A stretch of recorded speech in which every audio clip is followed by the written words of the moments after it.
a gente falar, sobre justamente esse que é a principal obra dele, né, a Sociologia e a Antropologia. Então, né, a gente sabe que o Marcel Mauss ele foi um grande sociólogo, um grande antropólogo, né, francês da escola francesa. Ele é conhecido assim como sobrinho de Durkheim, né? Ele tem uma grande influência, tanto é que foi Durkheim que chamou ele, inclusive, para, se eu não me engano, né, professor, ele fez uma contribuição com uma revista, né, com Durkheim, o Marcel Mauss, né? E ele fez diversos trabalhos dentro da antropologia, né? Ele também fez diversos trabalhos acadêmicos, fez diversos, teve seus estudos voltados, né, para questões de magia, trocas de presentes, que é o maior, foi o conceito que ele deu, que nós utilizamos até hoje, né, que é a questão do Portlet, né? Adoro estudar sobre Portland, gente, é maravilhoso esse estudo dele, né? Que é, inclusive, é uma questão de simbolismo, né? De como, eu acho que o professor vai tratar um pouco sobre isso, né? De como o Portland, ele serve como um simbolismo dentro daquela questão ali se eu não me engano, se eu não me engano, é ali dos ameríndios da América do Norte. Eu não tô lembrado se é pra lá. Se eu não me engano, sim. Então, é ali onde eles realizam a troca de presentes, né? Onde você dá, né? Onde você, por exemplo, dá uma caneta, mas você espera receber mais do que uma caneta, né? Você espera receber muito mais do que você dá, né? E aquilo vira uma coisa gigante, gigante de comidas, de quinquilharias, de bijuterias, de objetos sagrados, porque você acaba dando algo e espera algo maior do que você recebe, né? O Portlet, e tem todo o simbolismo, um ritual sagrado por detrás disso. É maravilhoso o estudo sobre isso, né? Que é justamente um ensaio que ele fala sobre. Eu acho que ele fala sobre isso no ensaio da dádiva, né? E aí, né, gente? É sobre a dádiva? É. É da dádiva. Então, assim, aqui, basicamente, uma das principais obras dele, como eu falei anteriormente, é a Antropologia e a Sociologia, né? Que é esse livro grossão aqui, que eu não tenho original por questões financeiras, mas eu imprimi belíssimo o PDF dele, porque eu acho uma obra clássica. E, de vez por outra, eu utilizo ele para as minhas reflexões, para as minhas anotações, né? É sempre bom a gente voltar para os clássicos para você refletir algumas questões do presente, né? E como eu disse a vocês, essa questão que ele tem da magia, que ele tem do próprio simbolismo do Portlet, ele é muito presente nos nossos dias atuais, né? Então aqui, basicamente, ele vai ter uma teoria geral da magia, né, que são os principais estudos que ele faz nesse livro, que é a teoria geral da magia, um ensaio sobre a dádiva, né? E aqui também neste livro ele vai fazer um estudo das técnicas do corpo. Uau, essa parte das técnicas do corpo é fantástica, porque ele vai estudar exatamente como a gente se comporta, como o nosso corpo se comporta em determinados momentos, né? Como a gente reage em certas situações, como a gente faz certas coisas. Se eu não me engano, ele fala das piscadelas. Eu não sei se é ele que fala das piscadelas. Não me recordo, mas, cara, ele faz um estudo tão massa sobre o corpo que isso dá para aplicar em muita coisa, principalmente quem trata de sexualidade, gênero, performance de gênero. Inclusive, o nosso colega Simão, ele fez um trabalho de relações de gênero em cima deste texto aqui de Marcel Mauss. É fantástico, cara. Esse texto aqui é fantástico. Então, assim, o Marcel Mauss, ele é um autor muito clássico dentro das ciências sociais, ele é uma leitura obrigatória, né? E eu espero que a aula de hoje sirva para que a gente possa refletir um pouquinho mais sobre ele, para que a gente possa entender um pouquinho mais sobre esse simbolismo que ele dá, né, para as ciências sociais, refletir não só a sociedade em si, mas também o indivíduo, né, em si. É isso, professor. Muito obrigado, gente.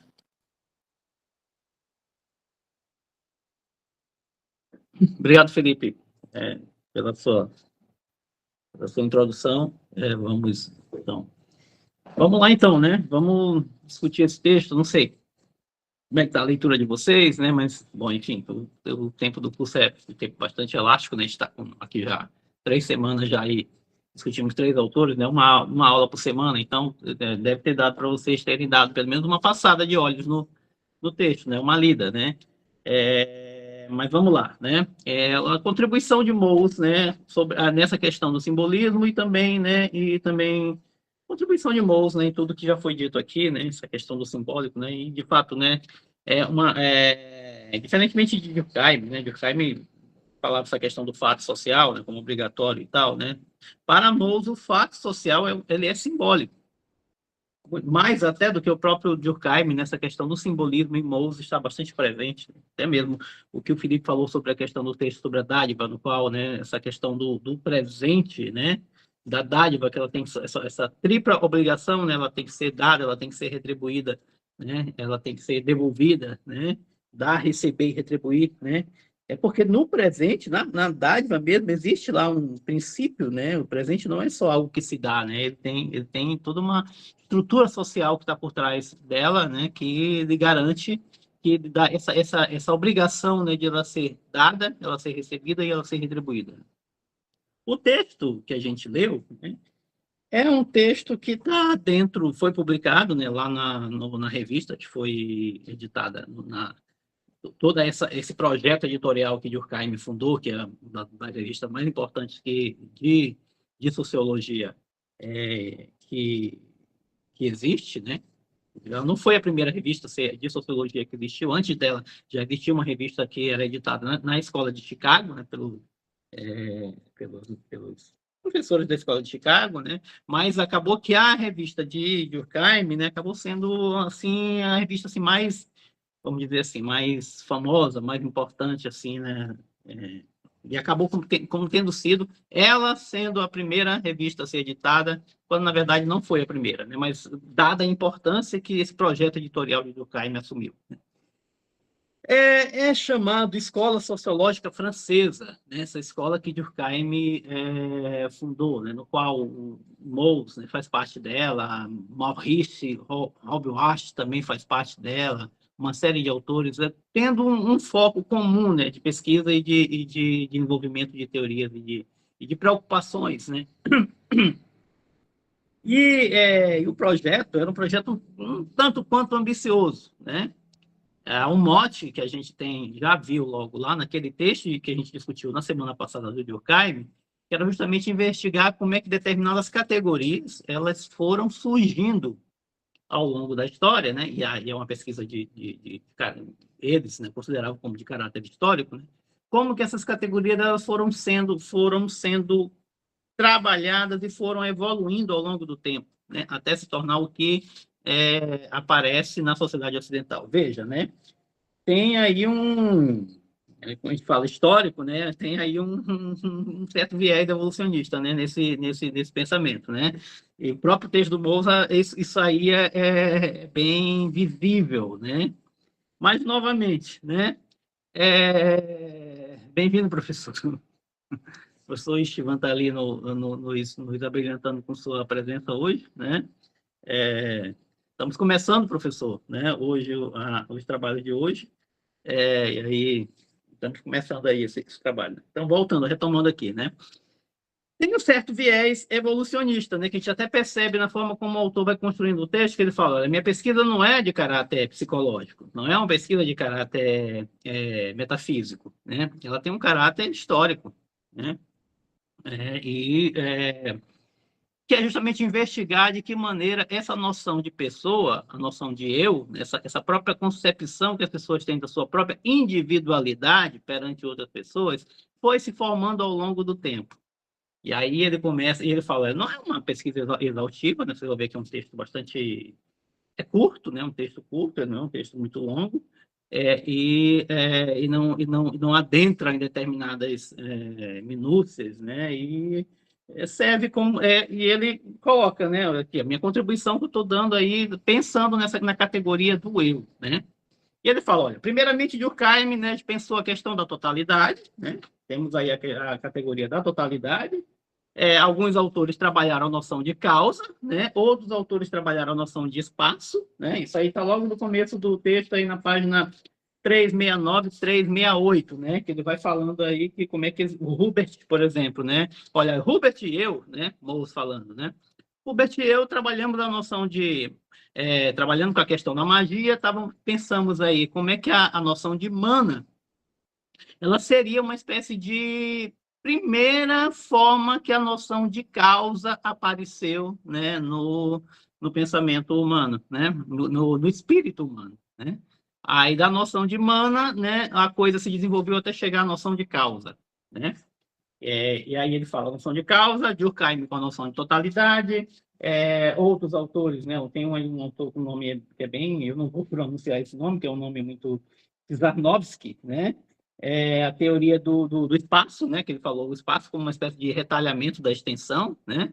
E aí Durkheim com a noção de todo, aí também alguns autores com a noção de gênero, com a noção de substância, né? Essas categorias fundamentais, chamadas categorias aristotélicas, né? Que são categorias fundamentais do pensamento humano e que esses autores vão todos aí atrás, né, de ver como é que elas se formaram, como é como uma coisa social que foi se formando e acabou, né, por fazer parte do nosso próprio arcabouço intelectual, né, nossa própria forma de pensar, né, da nossa forma de raciocinar e fazendo parte daquilo que Durkheim já chamava, né, no texto da aula passada, de ossatura da inteligência, né, ou quadros, né, que emolduram o pensamento humano. Nesse texto aqui, né, Mous vai trabalhar com a noção de pessoa, né? E aí, como é que essa noção de pessoa ela vai acabar desembocando na ideia da individualidade, na ideia do eu, como é que a gente consegue se pensar como um ser, né? Dotado de uma individualidade e diferente dos outros e como parte de uma totalidade maior, né?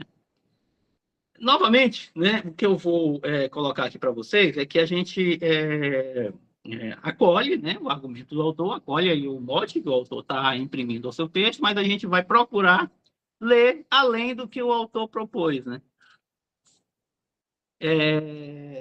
Não pensar, né, nessa questão evolucionista, né, que está colocada no texto, mas pensar, por exemplo, como um documento antropológico mesmo, né, que demonstra, né, como que a gente pode comparar a nossa própria noção de pessoa, né, com as noções que vão aparecendo ao longo do texto e de que forma que a nossa noção de pessoa se aproxima das noções que estão apresentadas no texto, né? E o que isso pode nos trazer de pensamento e de reflexão para pensar as situações de pesquisa com as quais a gente se depara, né?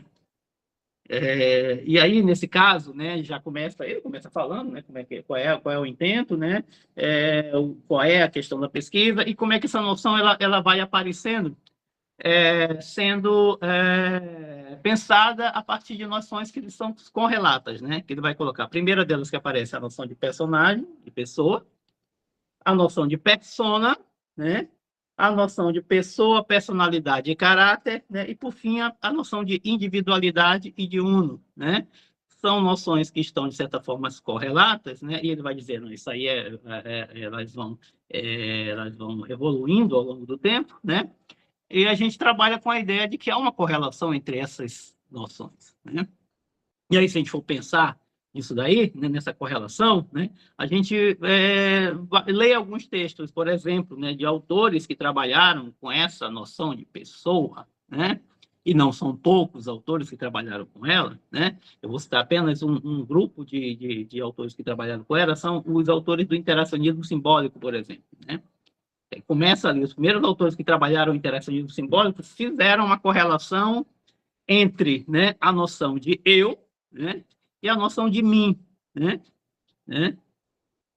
O eu, né, como aquele indivíduo agente, né, que vai tentar interferir no mundo, que vai tentar trabalhar a sua individualidade, vai tentar trabalhar a forma como ele se insere em determinadas situações sociais em que ele se encontra, né, que está relacionado ao mim, né, que é o eu sujeitado ao grupo, né?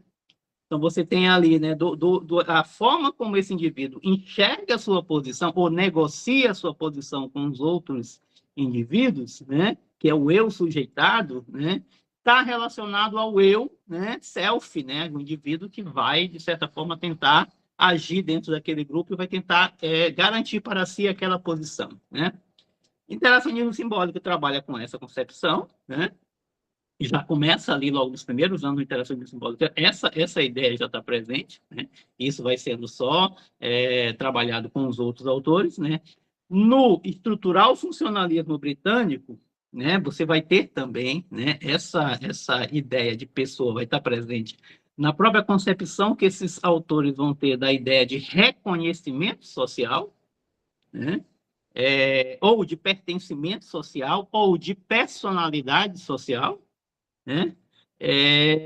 Que vai estar colocada, né? E o mote, né, que esses autores trabalham com essas ideias, né, de personalidade social, pessoa, reconhecimento social, né, identificação social, vai estar presente a concepção que que vai aparecer aqui logo quando o moço começa a trabalhar com a noção de pessoa.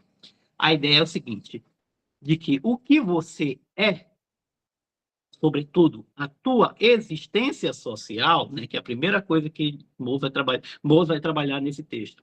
O teu pertencimento social depende da forma como o grupo reconhece o teu status e a tua posição dentro daquele grupo. Daí é o seguinte, a tua própria individualidade, aquilo que você constrói sobre si, né, é dependente da forma como o grupo reconhece a tua posição dentro dele. Não sei se vocês estão compreendendo o que eu estou tentando colocar, né? Que, por exemplo, existe aí uma vinculação entre você, entre ser pessoa, né, e ser reconhecido socialmente. Daí a vinculação da ideia de pessoa, né? E até você tem um autor brasileiro que vai trabalhar com isso num livro chamado, acho que é Carnavais, Malandros e Heróis. Acho que é Roberto da Mata. Nesse livro ele tem um capítulo específico no qual ele vai fazer uma contraposição entre entre a noção de indivíduo e a noção de pessoa, no qual ele vai colocar o seguinte, olha, no Brasil, por exemplo, na esfera do público, né, você você é um indivíduo, né, que você está ali presente numa massa de outros indivíduos que não tem um reconhecimento de outras pessoas, né? E quando, por exemplo, e existe também um espaço para a existência da pessoa, que é aquele que está vinculado a determinadas relações sociais com determinados facilitadores, né, que definem, né, para aquele indivíduo, né, um certo reconhecimento, né, dele, né, que ele vai colocar. A grande desgraça do brasileiro, né, é não ser reconhecido por ninguém, né, não, por exemplo, numa situação com um policial na rua, por exemplo, né, ele é uma desgraça, por exemplo, você não ser reconhecido pelo policial, você não tem um vínculo afetivo, você não tem um vínculo de familiaridade com aquele policial, de amizade, né? Nesse caso, quando o policial te reconhece como, você é fulano de tal, Então, aí eu vou facilitar as coisas para ti, né? Entra aí a ideia de pessoa, como tendo uma vinculação a um determinado grupo social, ou tendo assim, um reconhecimento por parte de outras pessoas, né? Daí, por exemplo, aquela ideia, por exemplo, do você sabe com quem você está falando, né? Que é justamente aquela ideia, por exemplo, olha, eu não sou um cidadão, até aquela própria contraposição, não, eu não sou um cidadão, né? Eu sou um engenheiro. Não, eu conheço o coronel tal, né? Porque aí essa ideia de que no Brasil os vínculos de pessoalidade, né? Muitas das vezes, em determinadas situações, se sobrepõem à questão do individualismo que cada um tem, né? Então, eu estou querendo transmitir para você, logo de cara, né, essa ideia, né, de que quando a gente pensa em pessoa, né, a gente está pensando, né, no reconhecimento social que é dado a alguém com base, né, naquilo que o grupo destina para aquela posição daquele indivíduo. Isso já aparece logo de cara, né, quando ele começa a falar ali dos pueblos, né? Ele vai colocar, por exemplo, ele já começa falando aí a definição ou a identificação da pessoa, né? Sendo inseparável, né? Ela é inseparável da posição relativa que esse indivíduo ocupa dentro de um determinado quadro de existência social, né? Quer dizer, né? A posição ou ao lugar que esse indivíduo ocupa dentro daquele grupo, né? Porque ele vai falar o seguinte, quais são, e isso está bem configurado, está bem demonstrado no nome que o grupo dá àquele indivíduo quando ele nasce, né? Que é um nome que tem uma vinculação totêmica, né? Possui uma vinculação totêmica, né? Que, por exemplo, e não é o totem, que o totem serve como, por exemplo, partes desse totem são usadas para definir o nome dos indivíduos que vão nascendo, segundo a ordem que ele ocupa dentro da família, né? Então, ele é na página 373, né? O prenome do indivíduo, né? O prenome do indivíduo é interposto entre esse indivíduo e o grupo social ao qual ele pertence, né? E aí, definindo a ele a posição social que esse grupo dá a esse indivíduo, né? Essa individualidade, ou então essa posição desse indivíduo, ela é uma função da forma como esse grupo define o status desse indivíduo em particular, né? O prenome é interposto entre a pessoa e o grupo, né? Essa posição é uma posição relativa, né? Que, por exemplo, que ele vai se definir, por exemplo, ele tem ali uma determinada família, né? Um clã, no qual a posição desse indivíduo vai ser relativa aos outros indivíduos que ocupam aquelas outras posições dentro daquele clã, né? E aí, se a gente pegar, por exemplo, aqui, né, o texto que ele cita, né, na página 373, né, ele vai falar o seguinte, ó, em cada clã, encontra-se um conjunto de nomes que são chamados nomes de infância. Esses nomes são mais títulos que cognomes, né? São selecionados segundo modos sociológicos e divinatórios. É o grupo que dá, né? É o grupo que dá o nome. Então, é o grupo que dá a posição do indivíduo. É o grupo que define o reconhecimento social daquele indivíduo, né? Quer dizer, a desgraça de viver em sociedade é que a tua posição ela é dada pelo grupo, né? Então, o que você é definido pelo grupo, né? E aqui já aparece isso, né? Já está aparecendo nesse pedaço aqui que Moura está colocando, né? São selecionados segundo modos sociológicos e divinatórios e conferidos na infância na qualidade de nome de verdade ou títulos das crianças que os recebem, né? Mas esse corpo de nomes relacionado a qualquer um dos totens não será o nome do próprio totem, e sim o nome de uma parte, né? O nome do totem em suas várias condições, ou de suas partes, ou de suas funções, ou de seus atributos reais ou místicos, porque esses atributos é que vão definir a posição de cada um, né? um indivíduo recebe o nome da cauda, né? Então ele é o segundo em importância, ou é o terceiro em importância. Ele vai descrever isso muito bem aí no texto, né? Colocar, não, eu recebi o nome da cauda do totem, né? Então eu tenho ali, relacionado ao meu parente tal, a minha posição é essa aqui, porque esse aqui é que é o meu nome, né? No nome, aí daí o simbolismo da coisa, né? No nome do indivíduo tá ali sendo comunicada, né? Está sendo a posição que o indivíduo ocupa, né? Já no nome aparece ali essa comunicação da posição, né? Não é só comunicação, como a gente fala, né?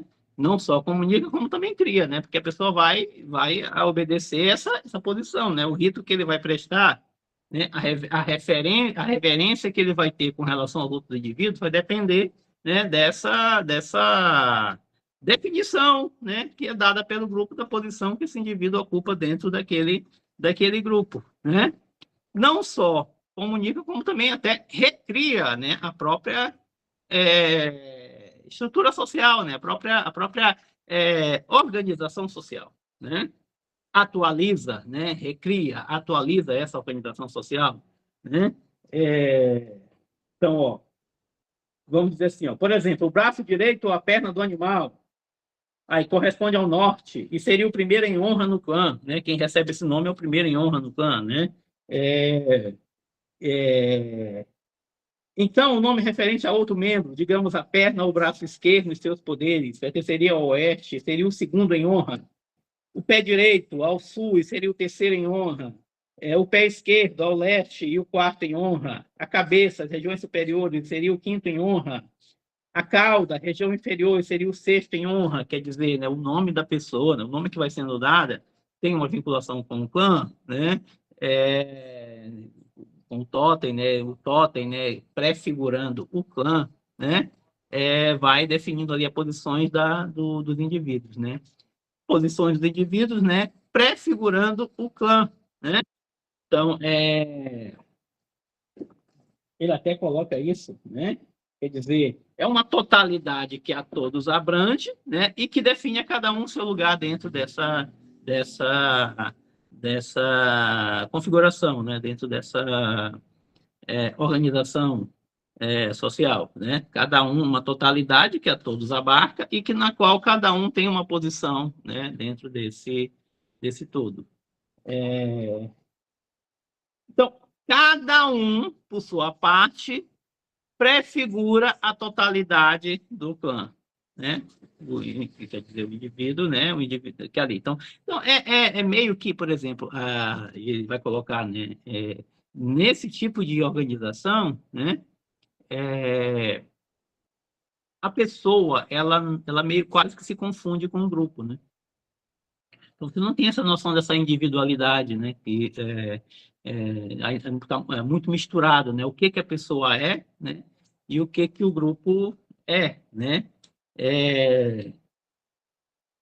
A individualidade do indivíduo se confunde com a organização do grupo, né?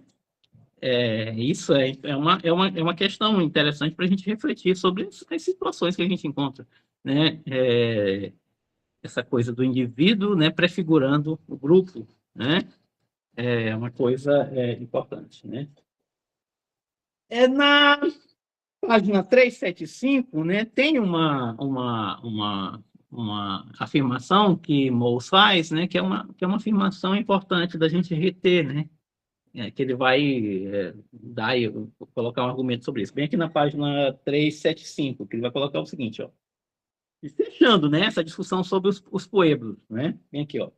Vemos já entre os pueblos, em suma, uma noção da pessoa, do indivíduo confundido com seu clã, né? Porque ele é uma parte desse clã, né?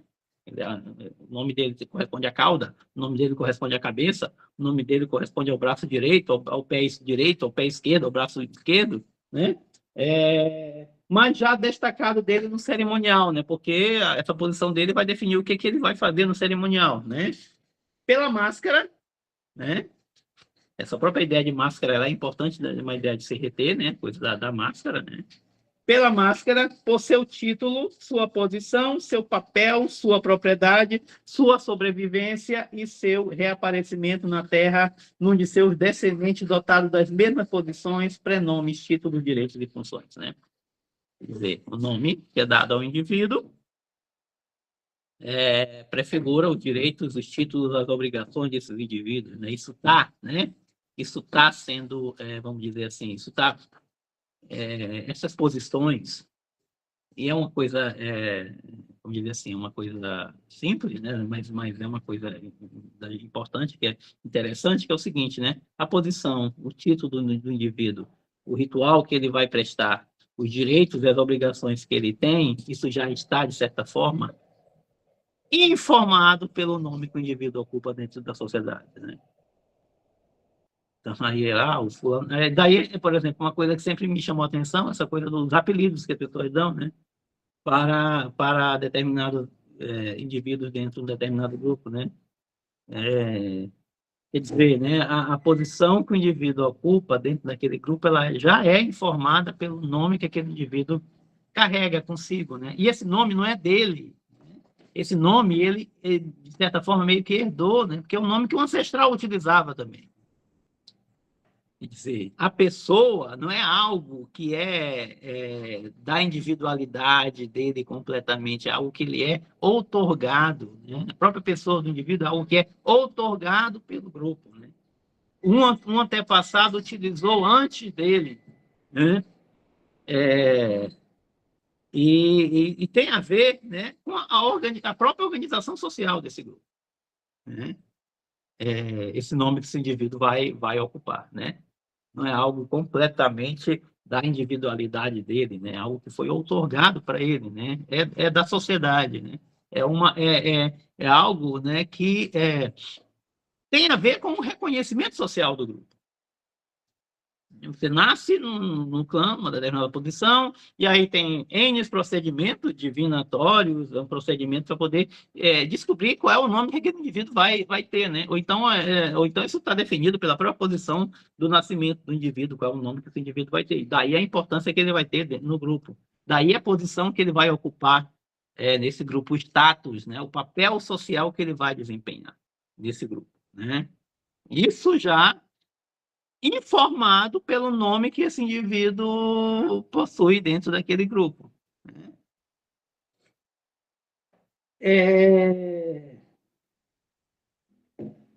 Noroeste americano, né? O argumento vai ser mais ou menos o mesmo, né? Vai continuar falando da questão dos nomes, né?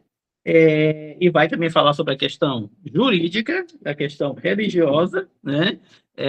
De cada homem, né? E isso vai ser definido pelo também o nome que esse indivíduo tem prefigura, né, essa organização, né? Simboliza, né, essa organização, né? Informa qual é essa posição que o indivíduo ocupa, né?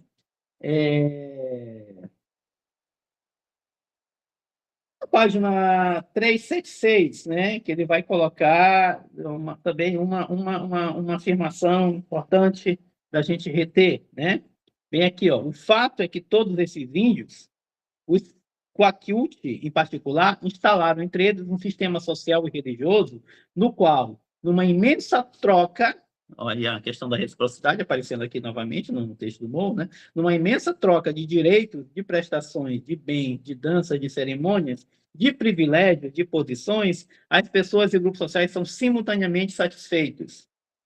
Vê-se muito nitidamente como, a partir das classes e dos clãs, ordenam-se as pessoas humanas. E como, a partir dessas, ordenam-se os gestos dos autores num drama.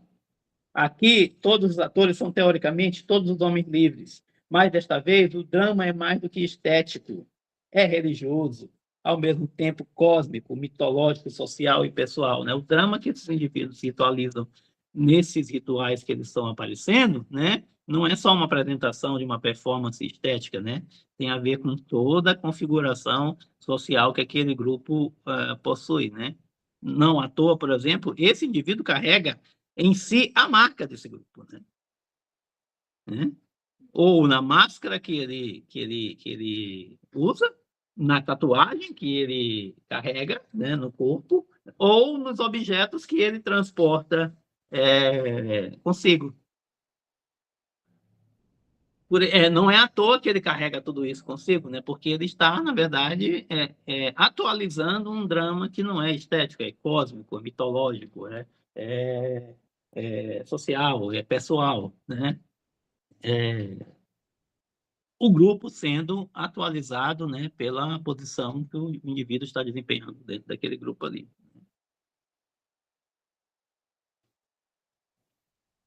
Mais embaixo, ó. Cada clã tem 2 séries completas de nomes próprios, ou melhor, de prenomes. Uma corrente, a outra secreta, mas essa não é uma série simples, pois o prenome do indivíduo, no caso o nome, muda com sua idade e as funções que ele cumpre em decorrência da sua idade. O nome do indivíduo muda quando ele muda de função dentro do grupo. Isso é o nome está o tempo todo informando. Esse cara possui uma posição, né? A gente tem um pouco disso, né? Que tem algumas pessoas que carregam. E daí a importância, né, do cara querer ser chamado por alguma coisa, né? A gente tem, por exemplo, um doutor na frente do nome, tem, então, sei lá, um título antes do nome, né? E algumas pessoas carregam isso, né? Colocando, olha, demonstrando, que na verdade é uma forma de demonstrar, né? Comunicar, né? Uma posição ou uma função que aquele indivíduo desempenha dentro daquele grupo, né? No caso, por exemplo, o nome da pessoa, conforme a idade vai variando, né? O nome da pessoa também muda, né? O prenome do indivíduo muda, né? Prefigurando, por exemplo, essa posição que esse indivíduo ocupa dentro dessa sociedade, né? E por essa via, prefigurando a própria sociedade, né? O próprio grupo social, né? O próprio clã, né? Aí na página 377, aí ele vai trazer o texto, né? Que ele vai descrever o texto, por exemplo, do qual ele tirou, né? Que ele próprio se coloca, não, eu sou um antropólogo de gabinete, né? Eu estou aqui, eu pego esse texto aqui, né? E vou tecer considerações sobre ele, né? Então ele na página 377 ele traz o texto, né? Vem aqui, ó. O hábito de não mudar os nomes começou há muito tempo. Aí ele vai falar lá, o nome lá, não vou ler porque não. O ancestral do Numaim, né? O Lomo Yaye fez os tronos das águias e esses passaram para os Numaíns. E o dono do nome, agora nossos chefes, diz, né? O dono do nome diz: agora nossos chefes receberam tudo e eu vou direto para baixo, segundo a posição na hierarquia. Assim ele diz: quando ele doa suas propriedades, pois eu vou apenas nomear os nomes de um dos chefes principais dos Numaíns das tribos Coaquilt. Eles nunca mudam seus nomes desde o começo, quando os primeiros humanos existiam no mundo, pois os nomes não podem sair da família dos chefes principais dos Numaíns, apenas para o mais velho da prole do chefe, né? O nome é uma coisa social. Você porta um nome, você carrega consigo uma determinada pessoa. Significa que essa pessoa ela é um atributo do grupo, né? Ela é um atributo social, né? E o interessante é que essa pessoa ela é transferível, né? Ela é transferível, né? De um antepassado, nesse caso aqui, de um antepassado para o indivíduo que passa a existir dentro daquele grupo, né? A pessoa ela é transferível, né? Pode até pensar nos costumes antropofágicos, por exemplo, né? Que algumas sociedades tinham, né, por exemplo, ao consumir a carne do indivíduo, na verdade, o que se está tentando, de alguma forma, consumir é a própria pessoa daquele indivíduo que está sendo consumido, né? Ou então alguma qualidade, algum atributo daquele indivíduo que vai ser consumido ali também, né? Quer dizer, a pessoa é algo, né, que não é vamos dizer assim, não é algo seu, né? Essa pessoa é algo que é transferível, né? Você herda essa pessoa, né? E ao herdar essa pessoa, você herda, né, direitos, obrigações, prerrogativas, né, que você tem para com aquele grupo, né? Então, a pessoa, né, ela tem uma vinculação com reconhecimento. Novamente, eu vou colocar para vocês, vou insistir nesse ponto. Tem uma vinculação com reconhecimento social que aquele grupo lhe dá, né? Daí, né, que isso é algo que é, vamos dizer assim, transferível, né? E ele vai continuar falando, né? E aí continua, né? Os indivíduos herdam essas pessoas, né? Na página 377, né? Quando ele vai aqui explicar bem, por exemplo, né? O que está em jogo, né? É, portanto, mais do que o prestígio e a autoridade do chefe, é a existência mesmo deles, né? E dos antepassados que se reencarnam nos detentores de tal direito, né? A pessoa do antepassado reencarna no indivíduo, né? Que revivem no corpo dos que eles carregam seus nomes, cuja perpetuidade é garantida pelo ritual em todas as suas fases. O ritual, novamente aqui, atualizando, reatualizando nessas posições, que tem que existir o ritual para estar o tempo todo lembrando, né, dessas posições, dessa organização social, ela tem que estar o tempo todo sendo ritualizada, e essa é justamente para poder garantir essa perpetuidade, né, dessas posições, né, é garantida pelo ritual em todas as suas fases. A perpetuidade das coisas e das almas só é garantida pela perpetuidade dos nomes dos indivíduos, né? Das pessoas, né? Estas apenas agem como representantes e, inversamente, são responsáveis por todo o seu clã, suas famílias, suas tribos. Quer dizer, o indivíduo recebe a pessoa, né, ao nascer, né, e tem uma obrigação, né? Ele tem uma obrigação. Ele é, né, um veículo de garantia da perpetuidade do clã, da família, né? Das outras pessoas que existem dentro daquele clã. Por isso que ele recebeu aquela pessoa, né? Aquele título, né? Recebeu aquele reconhecimento, né? Para garantir a perpetuidade do clã, né? A importância que o ritual tem, né? Que a pessoa deve prestar, né? Toda a obrigação que o indivíduo tem por fazer parte de determinado clã, né? Aí eu falei para vocês na aula passada, né? Por exemplo, você tem um texto do Meyer Fortes, né? Que é um estrutural funcionalista. Ele tem um texto chamado Totem e Tabu, né? No qual ele vai colocar o seguinte, né? É um clã matrilinear, né, que ele vai colocar, né, que existe aí essa obrigatoriedade, né, da mulher, né, deixar o seu clã e migrar para o clã do esposo, né? E ali é matrilinear, né? Que significa o seguinte: o filho dela precisa retornar para o clã do pai, né? Então, aquela pessoa, né, que deixa aquele clã, né, carrega, pelo fato de ela carregar uma pessoa que é daquele clã, né? Ela vai para outro clã, ela precisa, de certa forma, diminuir, né, esse impacto que foi causado, né? Que ele até coloca lá, ele fala, né? Tem um termozinho que ele utiliza, né? Para isso, né? Reduzir alguma coisa que ele coloca lá, não lembro exatamente qual é o texto, qual é o termo que ele utiliza, mas ele diz, mas ele fala o seguinte: olha, existe uma obrigação dessa esposa que saiu do clã de restituir ao grupo do pai, né, a pessoa que foi perdida quando ela deixou em casamento, né? E uma forma eficiente de garantir isso é entregar o filho dela para o clã do pai, né? Que ela entrega, por exemplo, esse filho para o tio dele, né? O tio materno, né? Que passa a ser o pai, né? Com toda a vinculação de direito, e a criança acaba adquirindo ali o nome que corresponde ao clã da mãe dele, né? Isso aí é uma forma de diminuir o dissenso provocado, né?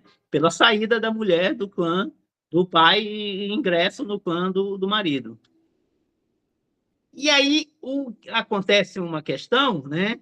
Que quando ela não consegue fazer essa restituição, porque nem todo mundo consegue engravidar, né? Isso causa uma pressão psicológica muito grande na mentalidade dessa mulher, porque ela não está conseguindo cumprir a obrigação que ela tem para com o clã do pai, né? Ela não está conseguindo restituir a uma pessoa para aquele clã, né? E aí ela passa, por exemplo, aí existem mecanismos, né, para resolver esse tipo de situação, né? Que é justamente o cumprimento de determinados rituais para com seus antepassados. Ela precisa apaziguar os seus antepassados por intermédio de determinados rituais que ela é obrigada a cumprir, né? Por via desses rituais, ela vai tentar apaziguar essa situação que foi provocada pela saída dela do clã, pela ocasião do casamento, né? E nesse texto, Totem e Tabu, Meia Forte vai justamente discutir esse tipo de situação, né? Tem outro texto também, Édipo e Jó, na África Ocidental também, que parece que esse já é de Radcliffe Brown, ou é do próprio Meia Forte também. Ele vai também discutir essas questões desses rituais, né, que têm justamente essa função de estar resolvendo essas questões desses dissensos, né? Porque justamente, vejam bem, né, como é que isso é importante, né? A pessoa, né, ela não é completamente uma questão individual, né? Porque a pessoa deixa o clã, mas continua tendo obrigações com relação a esse clã. A pessoa é do clã, não primariamente ela é do clã, né? Porque ela tem que estar o tempo todo cumprindo, né, essa obrigação para o clã de origem, né? Porque ela é uma pessoa daquele clã, né? Então, foi dada a ela um nome, foi dada a ela uma posição social, né? E isso é do clã, né?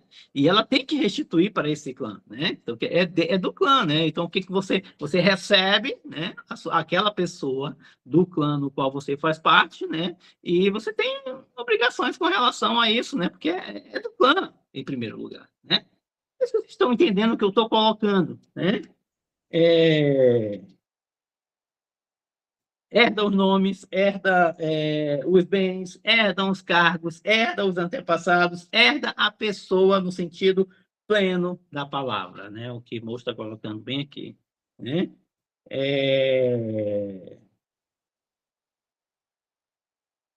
Bem aqui ele começa a falar, né, de uma questão interessante, né, que é aqui na página 377, 378, né? Quando ele fala dos nomes, né? Aí ele começa a falar das máscaras, né? Começa a falar da questão das máscaras, das mascaradas, né? Ele vai colocar a mascarada, né? Que ela demonstra, ela é prefigura, né? Ela é representativa, é uma representação de uma força impessoal, né? Que é do clã, uma força impessoal que é do clã, né? E que o indivíduo herda de um antepassado ou de um deus pessoal, né? Mas demonstrando, né? Que por essa via, né? Por ela receber essa força impessoal do antepassado ou de um deus, na verdade ela está recebendo do grupo, né? Essa força impessoal, né? Que ela está recebendo, né? E ela vai expressar, isso é expresso, né? Numa máscara que o indivíduo carrega consigo, no momento do ritual, né? Aquela máscara ali, ela está representando, né? Essa força impessoal que o indivíduo recebeu, né? Desse clã, né?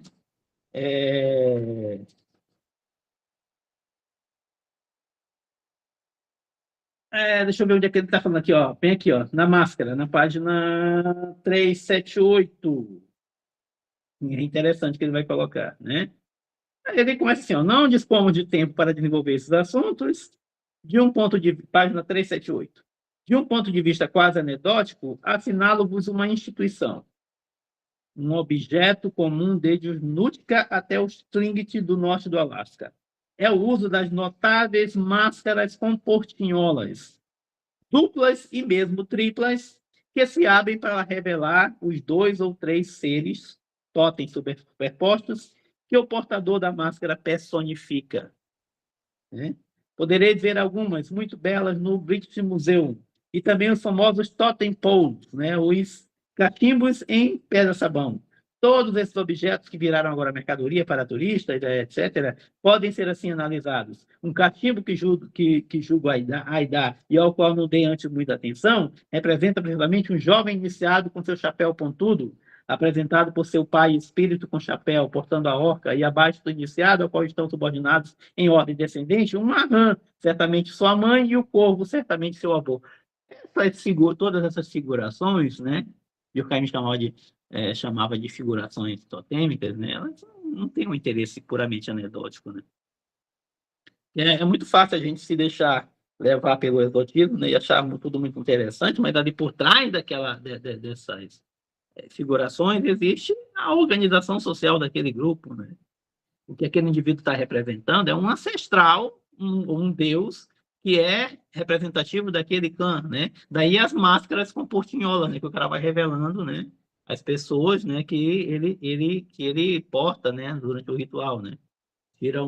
Abre uma portinhola, aparece um outro ancestral. Abre outra portinhola, aparece outro ancestral, né? E aí há outras figurações, né, que são representativas da organização social que aquele grupo possui, né? São representativas, né, disso, né, da organização social, né, e da posição que esse indivíduo ocupa, né, dentro dessa organização social, né? Novamente, né? Vem aqui, no final, o texto ele é extremamente rico, né, que eu não consigo sair dele, mas olha só, aqui na página 378, no finalzinho, ó.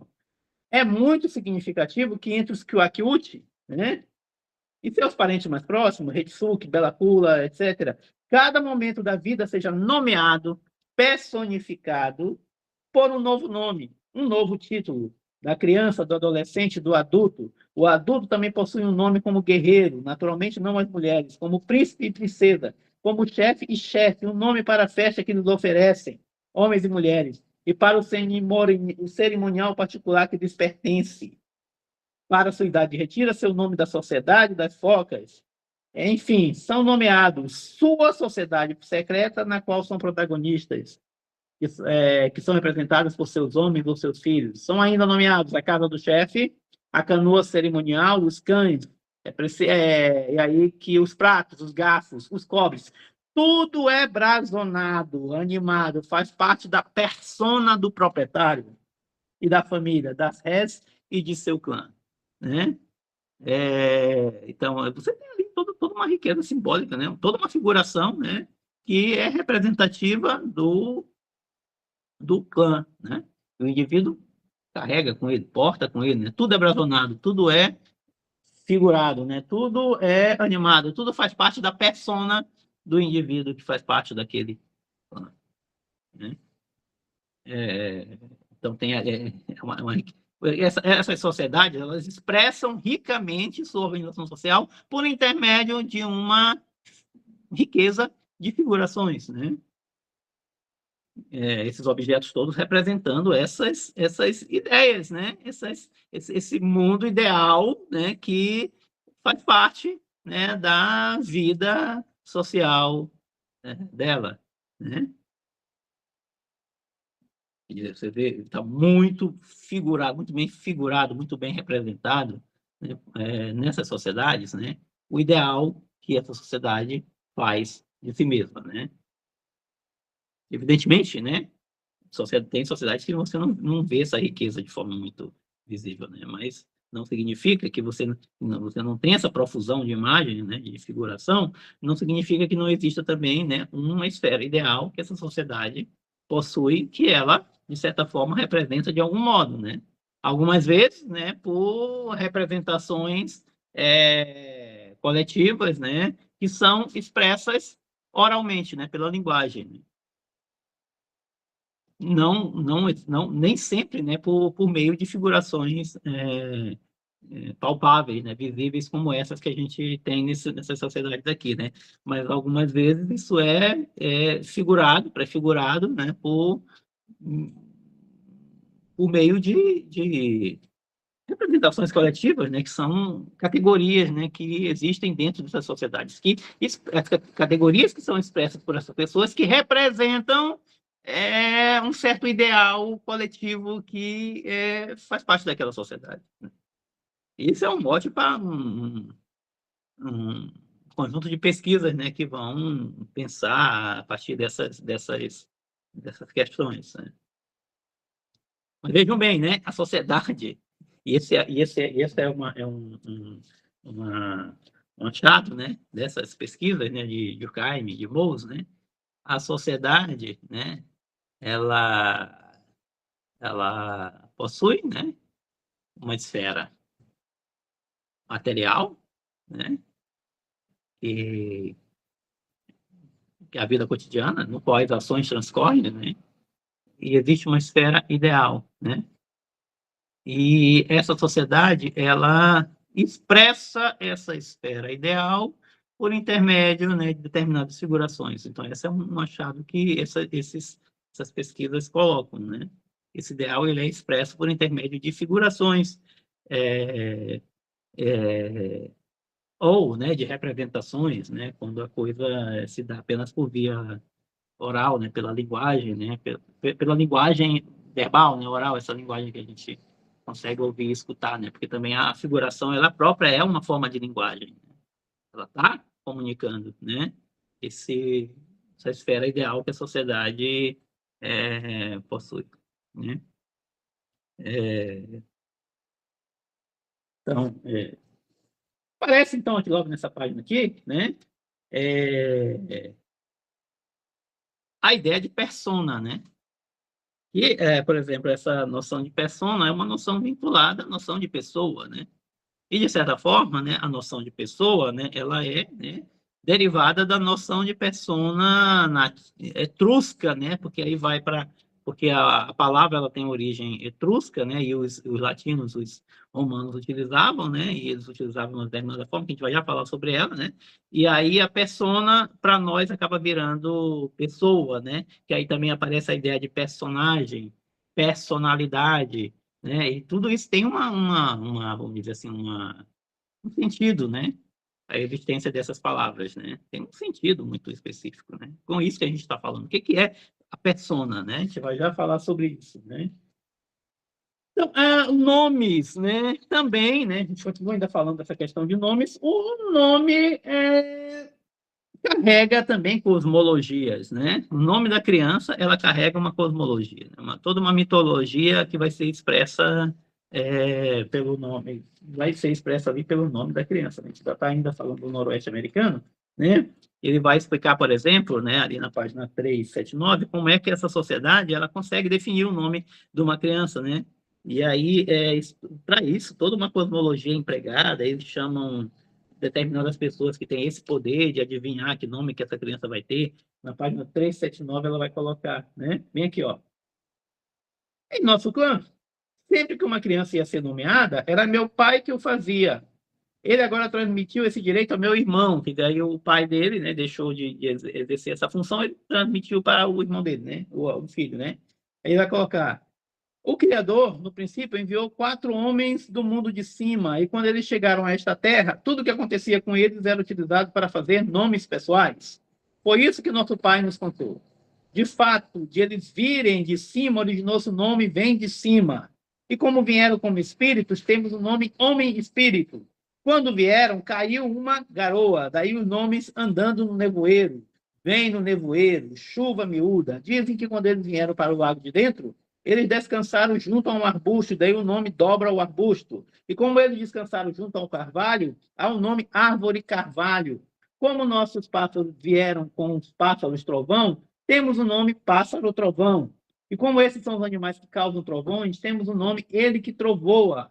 Temos também anda com passadas poderosas, treme a terra com sua força, vem com vento e granizo, raio para todos os lados. Só um raio, relâmpago andando nas nuvens.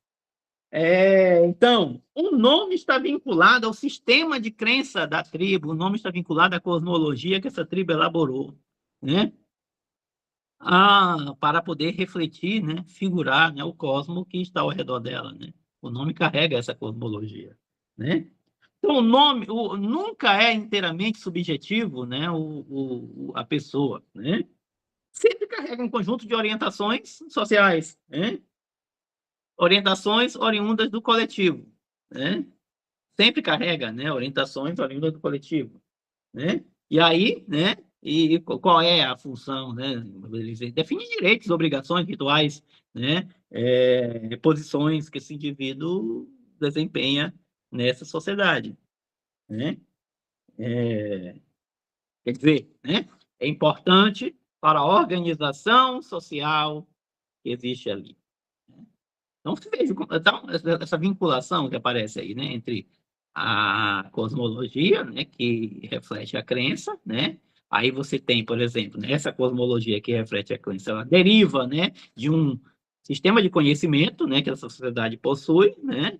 E, né, isso vai, né, impactar, né, no sistema de atitudes que essa sociedade elabora, né, que ela executa, né? Então, você tem ali um território, é um território todo preenchido, né?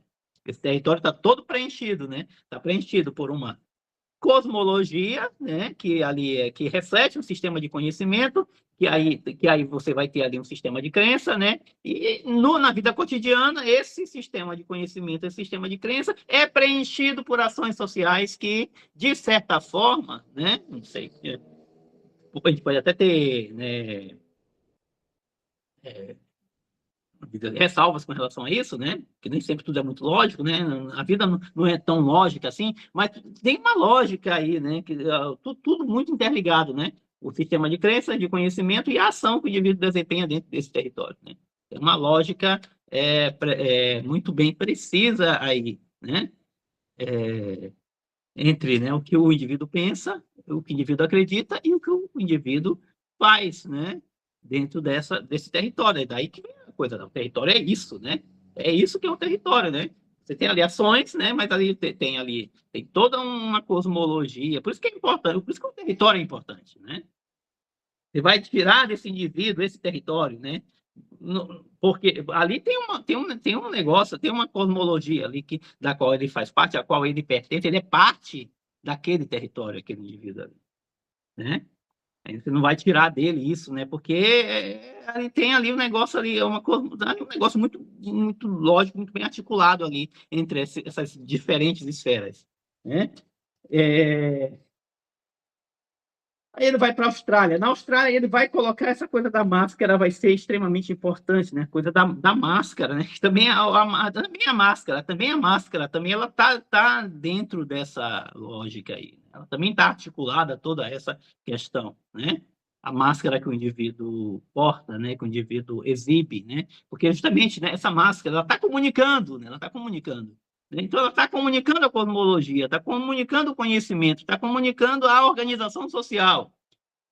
Por isso que ela é importante, a máscara também, né? Ela está articulada dentro desse complexo aí de organização, né? Então, na página 381, né? Que ele vai falar da máscara, né? Bem aqui, ó.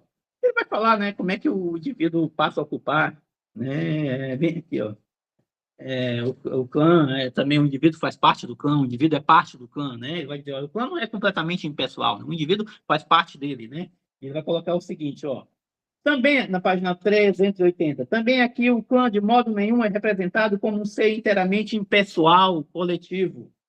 O totem, representado pela espécie animal e não pelos indivíduos, homens de um lado, animais de outro, né? Não é inteiramente pessoal, né? O totem é representado apenas pelas espécies dos animais, mas, né, não é só isso, né? Homem de um lado e animais do outro. Não, está tudo ali interligado, né? Sob seu aspecto homem, né? Totem, é fruto das reencarnações dos espíritos dispersos e que renascem perpetuamente no clã. Mesmo entre os Arunta e os Loritia, esses espíritos reencarnam-se com grande precisão na terceira geração, avô, neto, e na quinta, na qual o antepassado e trineto são homônimos, né? Entende-se isso, né? O antepassado, né, e o trineto são homônimos, né? São a mesma pessoa, né? Que está encarnada ali. Também aqui se trata de fruto da descendência uterina cruzada com a masculina, né? A relação desses nomes com os ancestrais eternos, com os Hatapa, sob a forma deles no momento da concepção, os fetos e crianças que eles engendram a partir desse dia. E entre os nomes desses Hatapa e o nome dos adultos, que são em particular o das funções cumpridas na cerimônia do clã e tribais. A arte de todas essas repartições é não apenas culminar na religião, mas também definir a posição do indivíduo em seus direitos, seu lugar tanto na tribo quanto nos ritos, né? O ritual, a religião vinculada a elementos da vida material, né? Que tem o direito, né? A religião, né? Tudo vinculado, né? Daí a ideia de totalidade, de sociedade totais, né? Que tudo, do fato social total, né? Que as coisas estão todas interligadas, né? Não dá para você separar o que é religião do que é economia, o que é política do que é religião, não dá para você fazer essa separação nessa sociedade, porque está tudo muito interligado, né? Essa organização social, ela interliga tudo, né? Ela confunde tudo, né? Ela, né, faz com que as coisas sejam todas. Até o próprio ritual, né? O ritual, ele tá prefigurando, ele é uma representação, né, da vida material, né? Ela tá ali que o cara tá ali, quando ele está portando aquela máscara, né? Ele tá ali ritualizando, né, a posição que ele ocupa naquela sociedade, né? Isso tem a ver com as ações que ele vai desempenhar dentro dela, né? Página 381. Falei, sobretudo, de sociedades com máscaras permanentes, né? Convém não esquecer que as mascaradas temporárias são, na Austrália e em outros lugares, simplesmente cerimônias de máscaras não permanentes. Nelas, o homem se fabrica-se uma personalidade sobreposta, verdadeira no caso do ritual, fingida no caso do jogo. Mas entre uma pintura facial ou corporal e uma vestimenta, uma máscara, há somente uma diferença de grau, nenhuma diferença de função. Tudo resultou, e aqui e acolá, numa representação estática do antepassado. Uma representação de êxtase do antepassado, né? Máscara ou pintura não tem diferença, apenas de função não tem, mas apenas de grau, né? Um é uma máscara, o outro é uma pintura, né? Mas tudo representa, né, de forma estática, né, de êxtase, né, o antepassado, né? A presença ou não de máscara é antes uma arbitrariedade social do que traços fundamentais da sociedade, né? Dizer, mas ali existe a coisa, né? Essa coisa da figuração, né? Que a máscara representa, né? Que a pintura representa, né?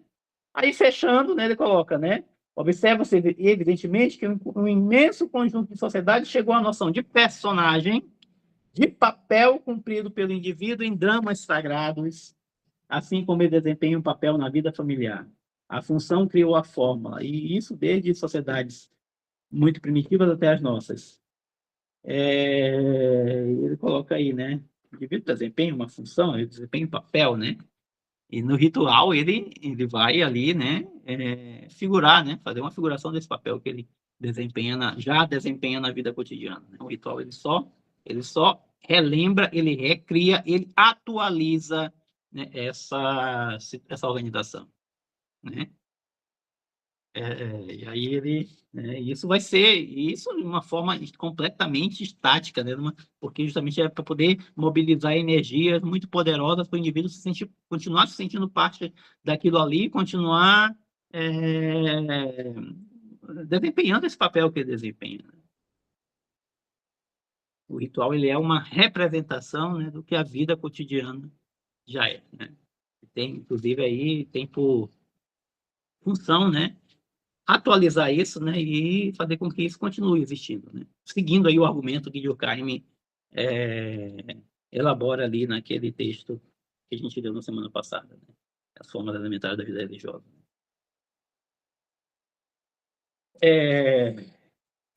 Ele termina, né, de falar, né, de falar sobre essa sociedade, né, no qual essas figurações sistêmicas são extremamente ricas e que a gente pode perceber de modo patente, né, essa organização, né, porque a riqueza nos permite ver isso, né, ele vem, né, ele vem chegando até chegar aqui na nossa sociedade, né, mas aí nesse caminho que ele faz, né, tem outras questões que são interessantes que reafirmam, né, isso que a gente vem falando aqui, né, reafirmam esse mote principal que a gente vem falando aqui, né? Essa ideia de que o ser social do indivíduo, né, tem a ver com o lugar que ele ocupa na organização social da qual ele faz parte, né? E aqui, quando ele fala da Índia, né, ele fala que o indivíduo recebe um nome que né, exprime algo que vem de Ailures, né, que vem de longe, né, que vem do antepassado, que vem de outro lugar, né? O indivíduo vai receber, né, um nome que vai exprimir isso, né? Ele vai colocar da Índia, né? que ele fala da consciência do eu que o indivíduo pega, do ego, né?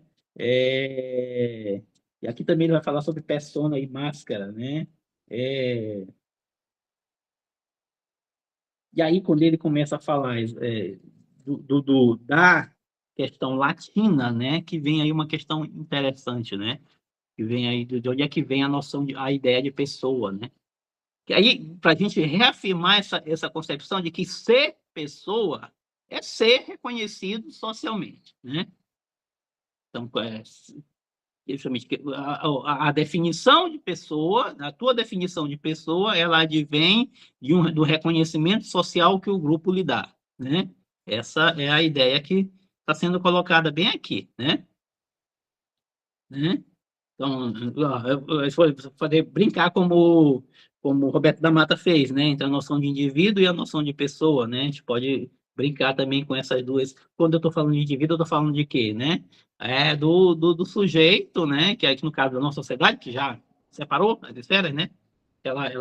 Por exemplo, o indivíduo é o sujeito do cidadão, né? Do direito, é o sujeito público, né? O sujeito que tem direitos e deveres, né? Aquele sujeito que é, de certa forma, ali está individualizado na massa, né? Que não tem qualquer referência, por exemplo, não aparece a referência social dele quando você pensa no indivíduo, e a pessoa, né? É aquele vinculado a uma referência social, né? Aí a gente pode até brincar com isso, né? A pessoa é aquele vinculado a uma referência social. Aí ele vai colocar, quando ele vai falar da pessoa latina, né? Ele começa falando da persona, né? Deriva uma palavra etrusca que deriva, né, de personare, né? Que quando na sociedade latina, né? A pessoa é um fato fundamental do direito, né? Ser pessoa ali significa ter determinados direitos em razão, né, da família a qual ele faz parte, né? E aí ele coloca de onde é que vem, né? O indivíduo que é uma pessoa, ele tem direito a um personagem, né? E é uma máscara ritual, né? A pessoa, ela é um fato fundamental de direito, né? E ele vai colocar, né? Bem aqui na página 385, né? Em direito, os juristas dizem: há somente as personas, as réis e as acciones. Em princípio, ainda governa nossos códigos. Ele vai colocar, isso trata-se de uma evolução particular do direito romano. Aí vai começar a falar do direito romano, né? E é que vem a ideia de pessoa. Persona deriva de personare, né? Que aí nos dramas, nas pantominas, no teatro romano, né? Personare justamente tinha a ver com, por exemplo, com o orifício pelo qual sai a voz do ator, né, na máscara, né? Que a máscara possui ali um orifício, né, pelo qual ressoa a voz do ator. Daí, né, vem a ideia de pessoa, de persona, de personagem, né? Ele é por onde sai o som que o ator, né, desempenha, né? É por onde sai o som reconhecido pelo público que está assistindo aquele espetáculo. Aí a ideia de persona, né? O som, né? Por onde sai o som, né? Quer dizer, o reconhecimento, né, que o indivíduo tem, né, do público, né, do social, né? Daí nos traz aí outras questões para pensar a própria ideia de pessoa, né? Então, bem aqui, ó, página 385, né, quando ele vai explicar o que é a persona, né? Tudo indica que o sentido original da palavra fosse exclusivamente máscara. Naturalmente, a explicação dos etimologistas latinos, persona vindo de personare, né? A máscara pela qual ressoa a voz do ator, né? Foi inventada logo em seguida. Na verdade, a palavra não parece ser exatamente de origem latina, mas sim etrusca, como outros nomes, né? Enfim, né? Reter essa ideia aí da palavra persona, né? Com a vinculação com a ideia de máscara, né? A ideia de que, por exemplo, né? O que é a persona, né? É uma máscara, né? Por intermédio da qual, né? Os outros indivíduos reconhecem a posição ou aquele indivíduo que está falando, né? Então, daí a ideia, né, de pessoa, né, de personagem, né, a forma pela qual os outros indivíduos reconhecem a existência, né, de um outro indivíduo, né? E aí, né, ele coloca nisso daí, né, então você vai ter aí na sociedade latina, já vai dar aí uma contribuição, né, para a gente pensar essa questão dessa noção de pessoa, né, e aí ele vai colocar, por exemplo, né, a questão é uma questão de, no caso, olha, entre os latinos, é uma questão fundamental de direito, né, essa coisa da pessoa, né, ele diz isso, né, ele vai olhar a posse, né, sui, né, do indivíduo, né, é adquirida em função do direito atribuído ao lugar ocupado por ele naquela sociedade, né? Toda posse, né, é prerrogativa da persona, né? A persona é a posição ocupada por aquele indivíduo, né? Em virtude do seu lugar perante os outros. E aí isso vai ser figurado, né? Vai ter uma figuração, que já não é uma... Tem figuração, né, que é material, né? Tem máscaras, mascaradas, tem imago, o cara morria, eles faziam uma estátua da pessoa, colocavam lá uma imago ali onde o indivíduo está morto, ali, onde expõe o indivíduo morto, né? Tem ali a imago do indivíduo na cabeça. Aquela imago ali, né? Não é exatamente o indivíduo, é a pessoa daquele indivíduo que está representando a posição que aquele indivíduo ocupava naquela sociedade, né? A imagem que é colocada ali na face do morto, né? Que aparece ali, né? Existiam câmaras dentro das casas dos indivíduos que o ancestral, o avô, que era uma pessoa importante, que deu àquele indivíduo, a pessoa que ele ocupa na sociedade, tem lá um busto dele lá, exposto lá, né, demonstrando ali, né, aquela posição que o avô ocupava e que ele passou a ocupar também por direito de herança, por direito de posse, né? Então, a posse ela é uma prerrogativa do lugar social ocupado pelo indivíduo, né, nessa sociedade. Toda posse é prerrogativa da persona, né, do lugar ocupado por essa pessoa perante outros. E isso vai estar figurado, né, pelos nomes que o indivíduo carrega, né? Não sei se vocês já assistiram aqueles filmes da Romana, era Primo Titus Aurélio, né? Ele o indivíduo tinha esses nomes aí, né? Ele vai colocar, são o prenome, né? O cognome, né? E,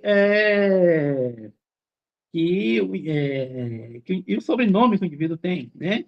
Ele vai colocar, isso aí está na página... Está na página 387, né? Bem aqui, ó, que ele vai fazer uma discussão sobre os nomes, né, que o indivíduo tem, né? Página 387. O cidadão romano tem direito ao nome, ao prenome e ao cognome que sua gente lhe atribui. Prenome que traduz a ordem de nascimento do antepassado que usou, né? Então tinha o primus, né, o primeiro que usou aquele nome, secundus, né, o segundo que usou aquele nome, o terceiro, né? O nome é o nome da gens, né, da família, né? E você vai ter também o cognome, né? Por exemplo, Naso, Cíceros, né? Então você vai ter primos, quer dizer, os nomes que a pessoa utiliza, né? Então esse nome ele vai estar no nome da pessoa vai estar definida a posição social que o indivíduo tem, né? Ao enunciar o nome, o indivíduo está dizendo qual é a posição que ele ocupa naquela sociedade, né? Era o que acontecia, né? E como um direito que o indivíduo adquire em função, né, da adoção ou do nascimento numa determinada família, né? Somente homens tinham esse direito, né? Escravos e mulheres não tinham, né?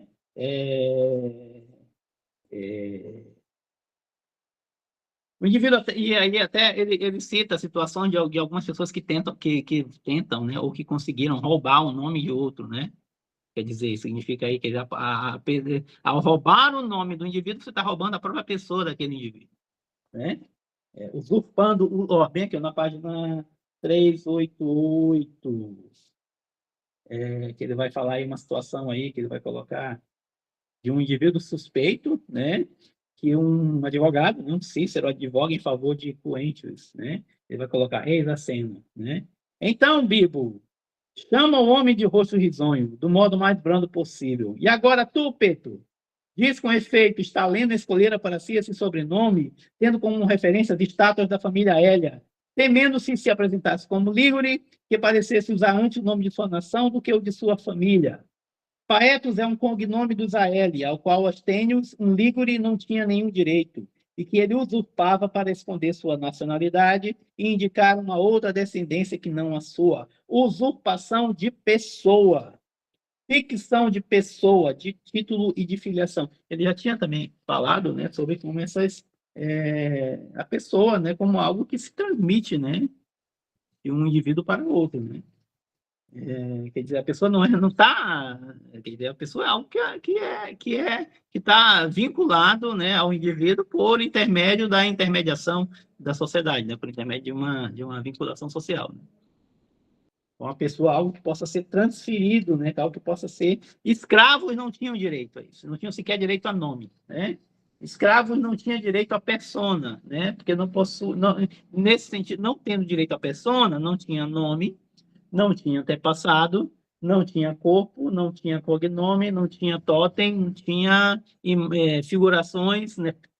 E, portanto, não tendo nada disso, eles não tinham existência social, né?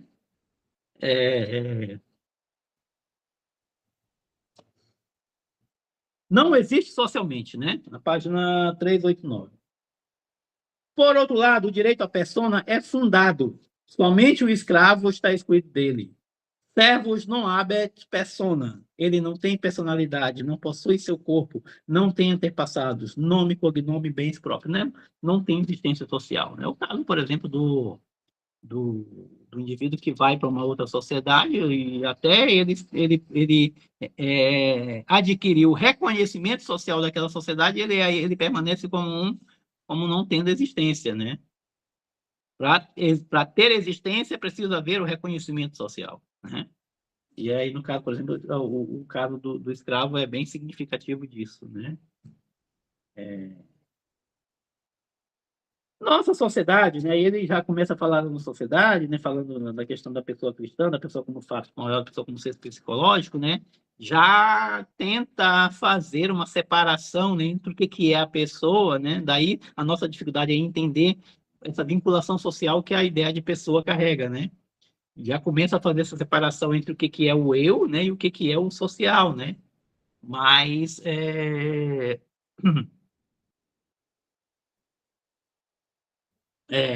em razão, né, de que ele vai colocar, por exemplo, aí toda a contribuição da filosofia, da religião, etc., que vai desvincular, tentar, pelo menos na sociedade ocidental, desvincular a ideia do eu da ideia do social, né? Mas não desvincula completamente, né? Porque aí você vai ter, por exemplo, aí um interacionismo simbólico colocando, por exemplo, que, né, o indivíduo, ao adentrar um determinado grupo social, ele define uma posição, né, com base, né, na relação que ele mantém e na definição da situação que esses indivíduos vão fazer, né, sobre as posições que cada um deles ocupa, né? Aí essa posição social e a construção do eu, né, que é o argumento por exemplo, do interacionismo simbólico, a construção do eu, né, vai estar dependente dessas relações que o indivíduo mantém com outros, né, e da definição da situação sobre o que cada um é dentro daquele grupo ali, né? Aí você tem ali o eu, self, né, e o me, né, estão ali articulados, né, numa relação, né, construindo ali as posições que o indivíduo faz, né, e o que cada um ocupa, né? Mas aí é o seguinte, né? A ideia da pessoa, né? A ideia da pessoa, né? Como algo que não nasce com você, né? Que é adquirido por nascimento, né? Situação de nascimento, né? Mas dependente, amplamente, e essa é a questão que é colocada, né? Que a tua pessoa, ela é dependente, né? Da destinação que a sociedade lhe dá, né? É isso que é o que esse texto nos suscita, né? E aí isso é expresso, né? Isso é expresso por N maneiras, né? De N maneiras, né? Nomes, máscaras, né? Pinturas, né? Outras figurações, né? Objetos que o indivíduo carrega consigo, né? Que na verdade, são objetos individuais, mas que, na verdade, remetem, né, a uma situação social, né, a determinadas relações de cunho social. Enfim, né, eu tinha para falar do peixe era isso, e aí eu vou abrir para questões que vocês queiram colocar, né, a respeito disso, né, e aí vocês podem ficar à vontade, eu vou encerrando por aqui. Acho que era pequeno, né, então deu para a gente encerrar rápido, né, então, né, vocês podem ficar à vontade, né. É isso aí, obrigado pela atenção de vocês, né. O que vocês acharam disso daí, né? Alguém tem alguma questão a colocar?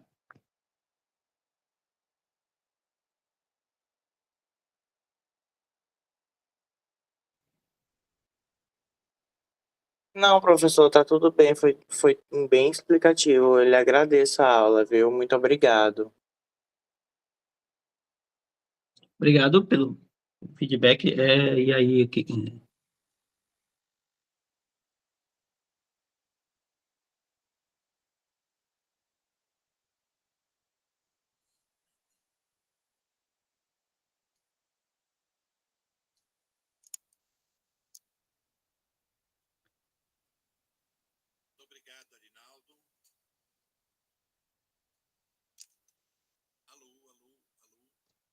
acho que o seu microfone está desligado, professor.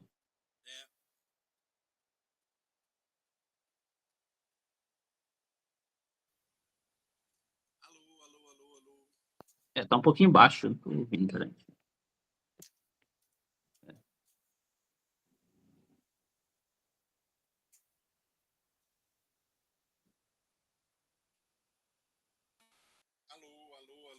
Está baixo, está bem baixo, baixo mesmo, que eu não sei se os outros estão ouvindo, mas eu não estou ouvindo.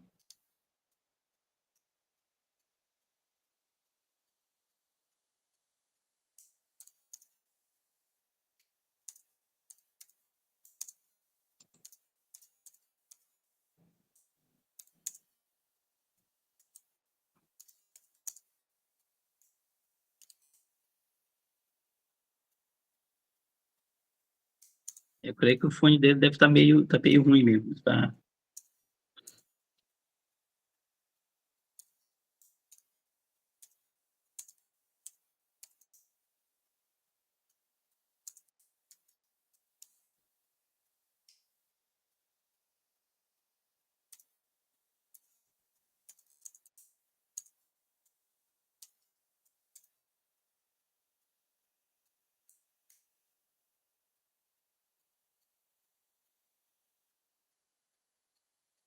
Beleza. Obrigado, professor, pela presença aí, né? A gente vai continuar essa parceria aí em outras atividades. Muito obrigado, viu? Pessoal, então até a gente vai, próxima semana, que é segunda-feira que vem, a gente vai falar sobre Bourdieu, né? Vai ver a contribuição que o Bourdieu vai dar assim, nessa questão aí, e a gente vai dando continuidade ao curso e também depois eu vou informando vocês de outras atividades que a gente for fazer pelo PET. Estou programando algumas outras coisas, algumas oficinas, capacitações, outras que a gente vai fazer, né? Então, obrigado pela presença de vocês, pela atenção, aí uma boa semana para vocês, uma boa segunda-feira e até a semana que vem a gente se encontra.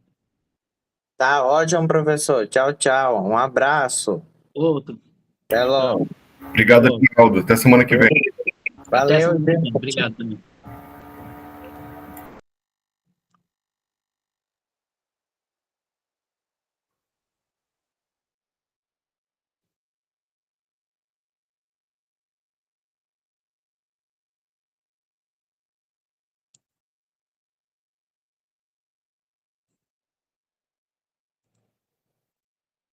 Precisa fazer.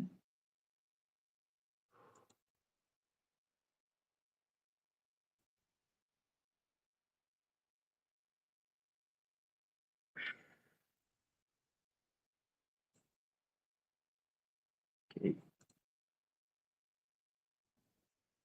É de loucura, de loucura. De loucura.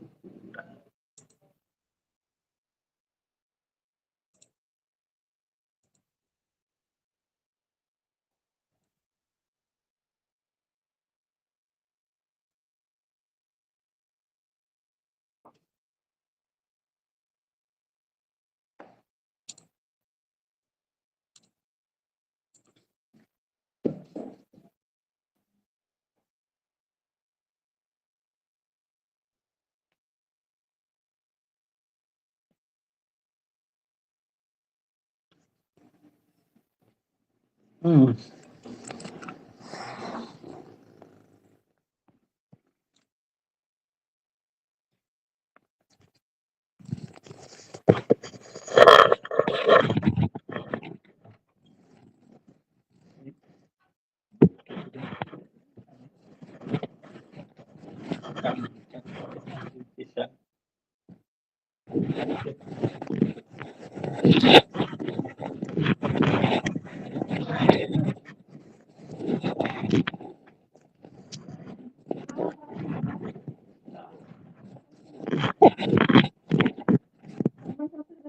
Ela acordou e virou cara pra mim. Não bebeu, não. Não, toma leite tranquilo. Não bebeu, não. Ela tá mais hoje. O problema com esse menino é que eu Quer brincar com É. Tem que me ligar mais nisso daí, tem mais. ela obedece. É por isso que ela brinca com ela. Eu tô aqui, eu tô no celular, mas toda vez que ela me solicita, eu largo o celular e vou brincar com ela. Ela me exige muito. Depois ela enjoa, né? Vai procurar fazer a vida dela e deixa a gente fazer. Eu preciso de distração, né?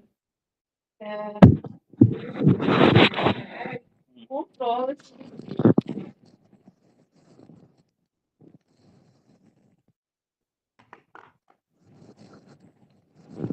Eu vou comprar hoje, né? Vou comprar. Compra um remédio. Tá sem remédio mesmo. Genérico é baratinho. Pois é. Mas eu tenho que, se eu for levar isso a sério aí, eu vou ter que consultar. Pois é.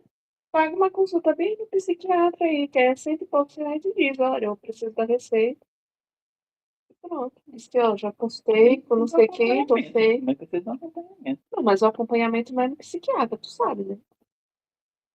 O acompanhamento do psiquiatra é só pra passar medicação. Eu tenho que ir lá de vez em quando para ele Pois passar. é. Ou pelo menos ir pegar a receita. Eu preciso do plano de saúde. E como é que tá a situação desse nosso plano aí? Vou ter que ligar para lá para saber. Ligar. Porque se for cancelar, vai ter que cancelar e vai fazer o outro. Para fazer o outro, para não perder o recurso do governo, não tem que devolver o recurso do governo. Fazer, não fazer isso não. Ele mesmo não é, porque o outro é caro. Tu viu os outros? É muito As outras opções. Entendeu? Eles também corretam outros planos, né? tudo caro. Mas a gente vai ver, né? Vamos ver. Porque aumentou aí o custo do governo, né? Vamos ver se melhora aí. Se tem outra opção, se não tiver, faz esse momento. De ruim por ruim.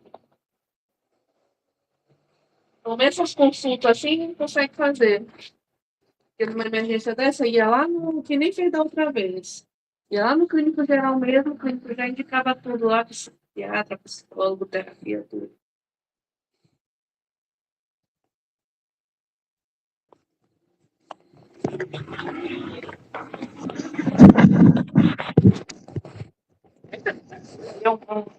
Uma preocupação atrás disso aí, preocupado com o Gabi. Né? Que Gabi vai sair de ver os pais dois que ela tem. Aí vem, mãe, meu Deus, o filho vai ser de novo. Aí, meu Deus, eu tô com a Bíblia aí. Cuidado com a Bíblia. Não pode mais nem fazer caminhada, porque a menina.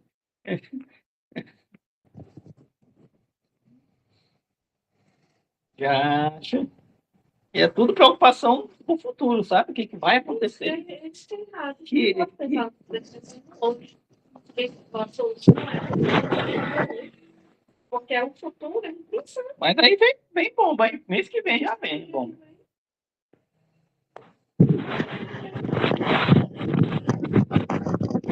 Se vai ser restituição. Sim, mas tem a possibilidade de entrar. A gente vai resolver lá. Resolveu? Nenhum. Resolveu? Não sei onde foi que caiu. Não sei como caiu o dinheiro também. Puxando tudo que eu tava. Foi caindo. Melhorou porque diminuiu muito o cheque especial, viu? Vai ter dinheiro mês que vem na conta. Pelo menos isso. Não vai ser todo, mas vai ter dinheiro. Um alívio, né? Vou trabalhar com isso. E olha esse meio, tá tudo vermelho.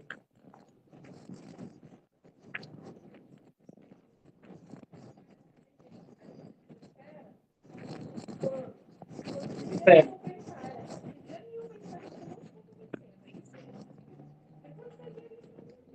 Vai sim, mais ou menos. pagando o mínimo, pagando pouco, não pagando todo, não pagando o que der, cortando o que der para cortar. Vai levar. Não adianta se desesperar. Não resolve nada.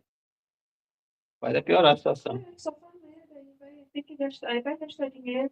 Ele já gastou, vai ter que gastar com remédio, porque ficou doido da cabeça. Aí tem que arrumar a cabeça para poder não ficar doido no mês que vem. Né? Porque se todo mês que tem vai ter, vai ter, vai ter, vai ter.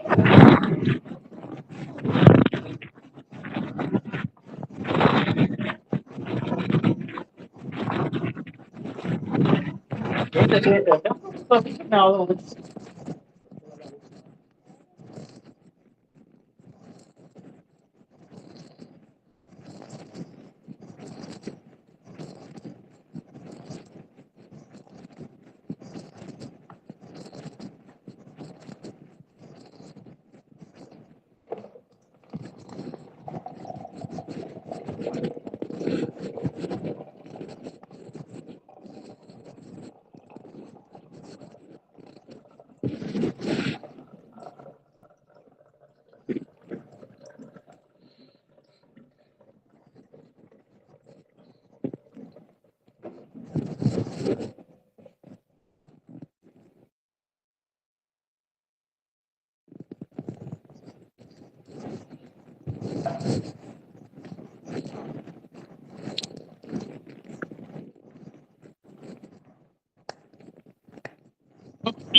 Duas caixas de 100.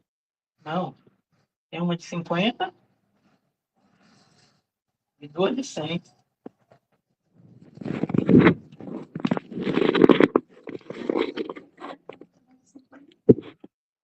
Aumenta para 75, né? Para não dar esse... Mas aí o problema vai ser se eu não conseguir manter. Não consegui fazer a consulta para manter, porque aí eu vou ter que bruscamente sim encerrar de novo.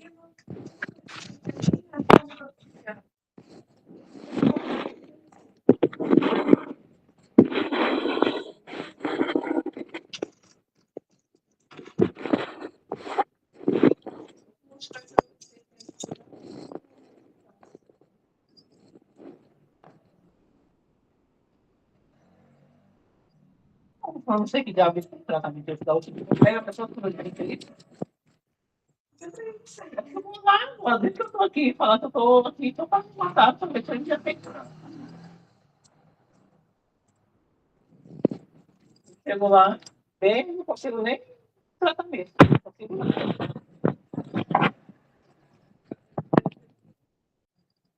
Eu fui lá, estavam lá. Foi. Tá.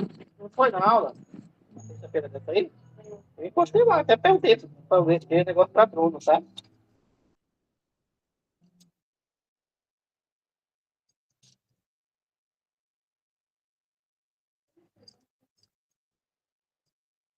Você também? Entendi.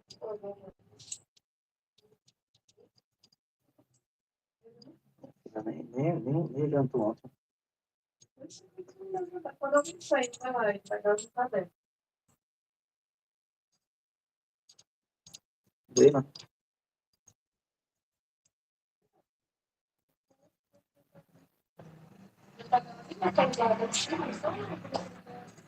Tá.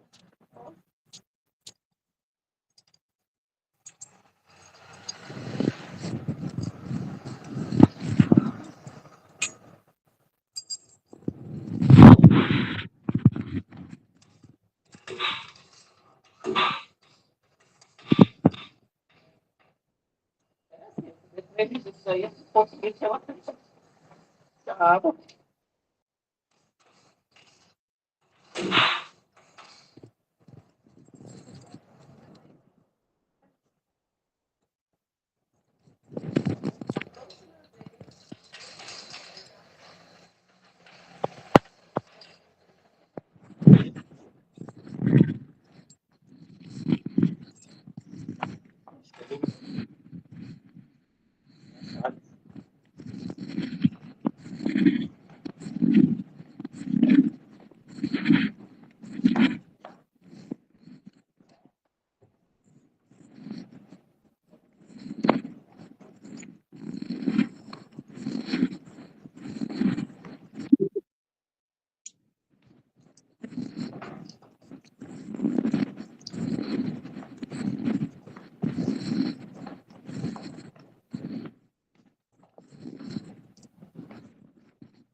E foi.